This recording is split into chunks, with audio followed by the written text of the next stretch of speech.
পরশুদিন রাত্রির থেকেই সিএস, আমি, ডিজি, পুলিশ আমরা মনিটরিং করেছি কন্টিনিউয়াস।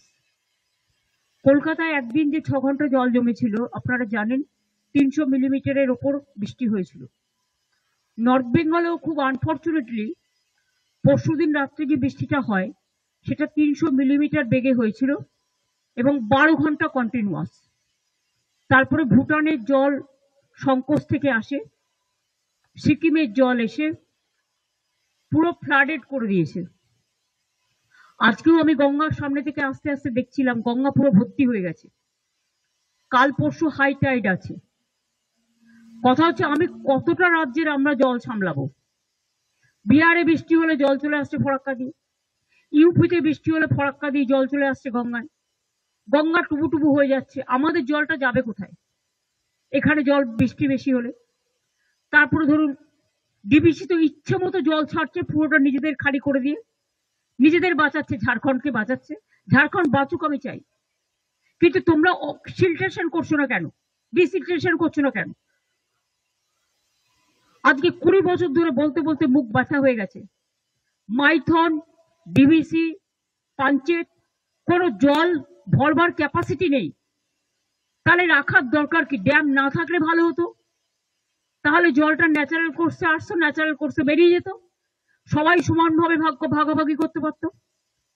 টোটাল আমরা ফেস করছি, দক্ষিণবঙ্গ ফেস করছে ডিবিসি, পাঞ্চেত, মাইথন। দুর্গাপুর ব্যারেজ দিয়ে জলটা ছেড়ে দিচ্ছে এবং আমাদের ব্রিজ থেকে শুরু করে সবকিছু ওই জলের ফোর্সে উড়িয়ে নিয়ে চলে যাচ্ছে। নর্থ বেঙ্গলেও যেটা হয়েছে, তবু ভুটান গভর্নমেন্ট কালকে আমাদের একটা চিঠি দিয়েছে দুঃখ প্রকাশ করে।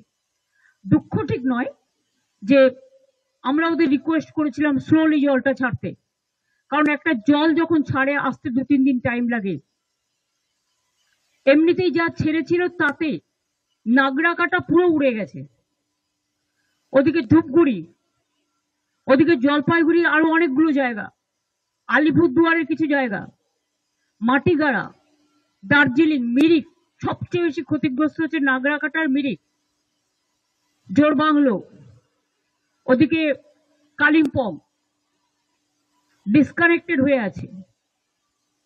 তার মধ্যে মনে রাখবেন আমরা টুরিস্টদের সব রেস্কিউ করেছি। ডায়মন্ড হারবারের একজন মিসিং আছে, অনেক দূরে ছিল, সে মিসিং আছে। তাছাড়া 500 টুরিস্টকে আমরা আজকেই নিয়ে আসছি নিচে, এবং অলরেডি আমরা 45টা ভলভো বাসে টুরিস্ট যারা ওখানে ছিল তাদের কালকে নিয়ে এসছি। 250 জনকে আমরা শিলিগুড়িতে রাখার ব্যবস্থা করেছি এবং 500 জনকে আমরা 45টা ভলভো বাস এবং নর্থ বেঙ্গল স্টেট ট্রান্সপোর্টের বাসে আমরা তাদের নিয়ে আসছি। আর টুরিস্টরা যারা আসতে পারেনি এখনো পর্যন্ত, হোটেলগুলোকে বলা হয়েছে তোমরা কোনো খরচা নেবে না ওদের কাছে, দরকার হলে গভর্নমেন্ট দেখবে।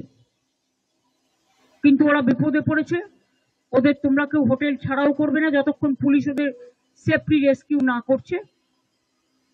আর 2 হচ্ছে ওদের নিয়ে আসার দায়িত্ব আমাদের, কারণ অনেক সময় জলে মানুষের টাকা পয়সা, কাগজপত্র সবকিছু নষ্ট হয়ে যায়,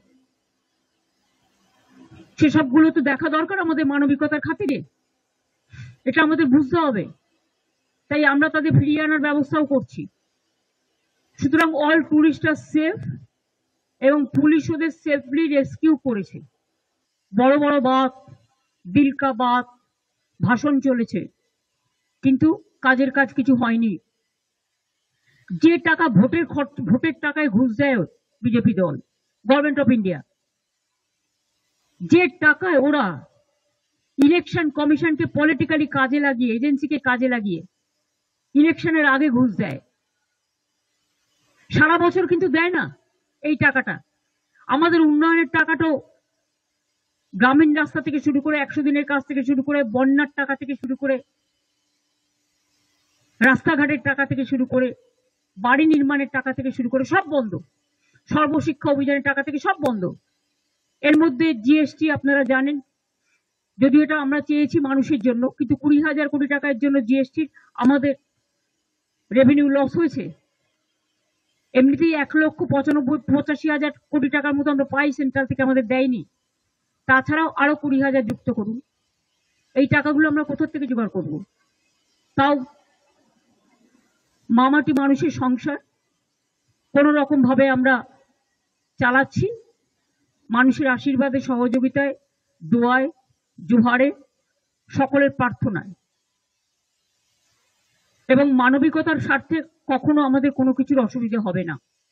সন্দেশখালীতে আপনারা দেখেছিলেন কতগুলো ঘর বাড়ি ভেঙে গেছিল একটা লোকাল ঝড়ে, পরের দিনই তৈরি করে দিয়েছে। এবং সেখানে পুলিশকে আমি থ্যাঙ্কস দিচ্ছি যে ওরা কাজটা ইনিশিয়েটিভ নিয়ে করেছে অ্যাডমিনিস্ট্রেশনের সাথে। আমি এই পরিবারগুলোর জন্য, যারা মারা গিয়েছেন 23 জন,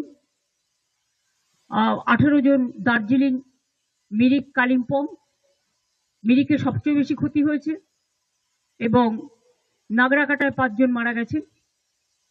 এই 23 জনের রিপোর্ট আমাদের কাছে এখনো পর্যন্ত আছে। তাদের প্রত্যেক পরিবারকে আমরা 5 লাখ টাকা করে, যদিও আমি জানি জীবনের বিকল্প কখনো টাকা হয় না, কিন্তু যে চলে যায় তার পরিবার তো রয়ে যায়। পরিবারগুলোর পাশে দাঁড়ানোর জন্য এটা আমাদের সামান্য কন্ট্রিবিউশন।